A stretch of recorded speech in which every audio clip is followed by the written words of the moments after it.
आपने हिंदुस्तान को बेचने का काम किया है। नमस्कार, मैं पंकज प्रसून। 4 मई बंगाल चुनाव के नतीजे। 7 मई कल्याण मुखर्जी का बंगाल में दिया इंटरव्यू जिसमें वो नौजवानों से सड़कों पर उतरने की अपील करते हैं। 13 मई अरविंद केजरीवाल का दिल्ली में प्रेस कॉन्फ्रेंस जिसमें वो कहते हैं कि अगर नेपाल और बांग्लादेश के नौजवान सड़कों पर उतरकर तख्ता पलट कर सकते हैं तो भारत के क्यों नहीं। 14 मई यानी एक दिन बाद प्रशांत भूषण का एक बयान वायरल जिसमें वो कहते हैं कि चाहे लाठी चले, डंडा चले, गोली चलाएंगे, लेकिन अब नौजवानों को यानी जेनजी को सड़कों पर उतरना होगा। 16 मई एक बयान आता है चीफ जस्टिस ऑफ इंडिया का जिसमें वो किसी रेफरेंस में कॉकरोच का उदाहरण देते हैं। 16 मई को बयान आता है 17 मई को कॉकरोच जनता पार्टी का गठन। अमित दवे जो शख्स कॉकरोच जनता पार्टी का गठन करता है उसके तार आम आदमी पार्टी से जुड़े हुए हैं। 17 मई तक हो गया। उसके बाद अचानक हर रोज एक नई घटना। 2 दिन के अंदर मिलियन से ज्यादा लोग कॉकरोच जनता पार्टी ज्वाइन कर लेते हैं।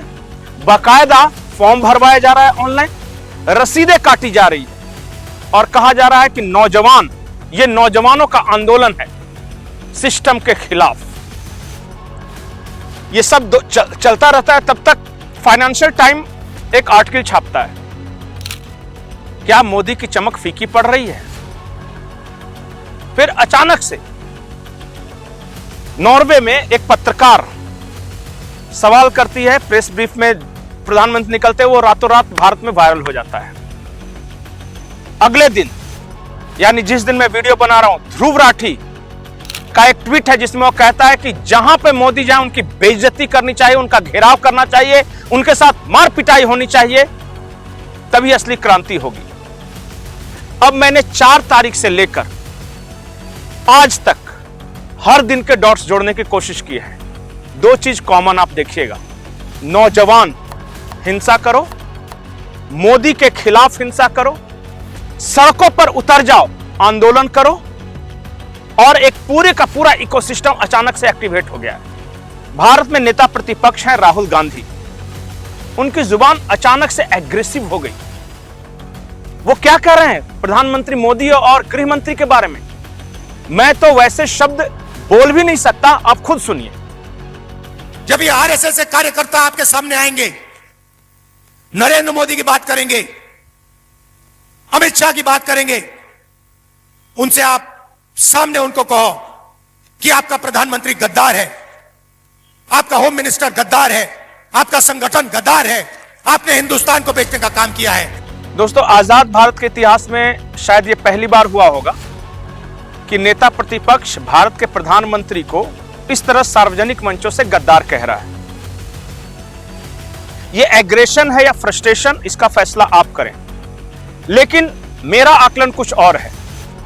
मुझे ऐसा लगता है कि राहुल गांधी जानबूझकर उस भाषा का प्रयोग कर रहे हैं जिस भाषा से नौजवान पीढ़ी यानी यंगस्टर्स यानी जेनजी आक्रोशित हों, उनमें गुस्सा भरे। और जब नौजवानों में गुस्सा भरता है तो वो क्या करते हैं, हिंसा। राहुल गांधी जानबूझ के ऐसे शब्दों का इस्तेमाल कर रहे हैं जो कि सीधे, जिसका टारगेट ऑडियंस वो यंगस्टर्स हैं जो कॉलेजों में, स्कूलों में पढ़ रहे हैं, जिन्हें यह भाषा सुहाती है। भले ही आप इसे सड़क छाप भाषा कह दें, लेकिन नौजवानों को यह भाषा डायरेक्ट अपील करती है और इसलिए बार बार चैलेंज कर रहे हैं। राहुल गांधी, आप सुन लीजिए। आरएसएस के लोग सुन लो, आपने कहा कि मुझे माफी मांगनी चाहिए, मैं कभी माफी नहीं मांगूंगा, फिर बोलूंगा। अमित शाह और नरेंद्र मोदी गद्दार हैं क्योंकि उन्होंने कॉन्स्टिट्यूशन पर आक्रमण किया है। सुन लो अच्छी तरह, मैं तुम लोगों से नहीं डरता हूं और हिंदुस्तान की जनता इस बात को समझ गई है और हिंदुस्तान की जनता भी आपसे नहीं डरती है। दोस्तों, एक बात तय है, विपक्ष को अब एहसास हो चला है कि वो चुनाव में जीत हासिल नहीं कर सकती। पिछले तमाम 8-9 सालों से कभी ईवीएम, कभी चुनाव आयोग, कभी कोर्ट कचहरी, कभी इलेक्टोरल रोल्स, कभी क्या क्या, सब तरह से वो आरोप लगा के थक चुका। भारत की जनता पे कोई असर नहीं पड़ा।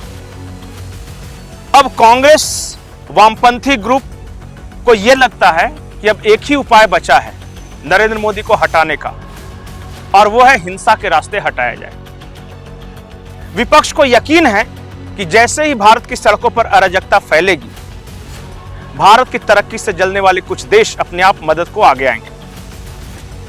उन्हें यकीन है कि जैसे ही नरेंद्र मोदी के खिलाफ इस देश में हिंसा भड़केगी, डीप स्टेट अचानक से एक्टिव हो जाएगा, सीआईए अपना काम करने लगेगा, ट्रंप को खुशी होगी और वो हमारी मदद को आएंगे। ये पूरा का पूरा इकोसिस्टम इसी प्रयास में लगा हुआ है और अंग्रेजों के नाम बदलते जाएंगे, मकसद एक है। आपको याद होगा कि कुछ दिनों पहले एक ब्राजील की मॉडल के बारे में वो लेकर आए थे, वो भी अंग्रेज थी। उससे पहले ग्रेटा थंडरबर्ग अंग्रेज, उसके बाद एक मिया खलीफा पॉर्न स्टार थी, वो अंग्रेज, और अब ये नॉर्वे वाली एक अंग्रेज लड़की। हर 2-4 महीने पर राहुल गांधी एक अंग्रेज को लॉन्च करते हैं, हिंडनबर्ग सहित। तो 5-6 अंग्रेज लॉन्च हो चुके हैं। राहुल गांधी की किस्मत पे कोई असर इससे नहीं पड़ा। इस देश के लोग उनके झांसे में आ ही नहीं रहे। तो अब आ गया है डेस्परेशन और अब अंतिम ब्रह्मास्त्र का प्रयोग होने वाला है। और वो ब्रह्मास्त्र यह है कि कम एज के नौजवानों को यह बताया जाए कि भारत में लोकतंत्र बहुत खराब है। देखो विदेश की मीडिया भारत के बारे में कितना गंदा सोच रही है। तुम्हारा जो चुनाव है बिल्कुल फर्जी वाला चुनाव चल रहा है। और इस तरह के तमाम इशू, अगर एग्जाम में पेपर लीक हो रहा है, बेरोजगारी बढ़ रहा है, तो तुम्हारे पास एक ही उपाय बचा है कि तुम सड़कों पर उतरकर तोड़फोड़ करना शुरू करो, हिंसा फैलाओ, आगजनी करो, उसके बाद हम देख लेंगे। और सारे प्रयास उसी दिशा में हो रहे हैं। जब राहुल गांधी कहते हैं कि इस देश में सिर्फ और सिर्फ बर्बादी आने वाली है और अगले 2-4 महीनों में इस देश में अराजकता हो जाएगी, तो वो गलत नहीं कह रहे। अंदर से ये कोशिश करें और बाहर से वो ट्रंप, जो कि वैश्विक परिस्थितियों के कारण तमाम देशों के अर्थव्यवस्था पर जो दबाव पड़ रहा है वो तो है। भारत के लिए अगले चंद महीने बहुत अहम हैं। हो सकता है कि अगले कुछ महीनों में कुछ बड़ा बवाल या विप्लव देखने को मिले। सावधान रहिए, सतर्क रहिए। सबसे पहले देश के बारे में सोचिए, समाज के बारे में सोचिए, अपने बाल बच्चों के बारे में सोचिए। जहां हिंसा है वहां विनाश है, जहां शांति है वहीं विकास है। नमस्कार।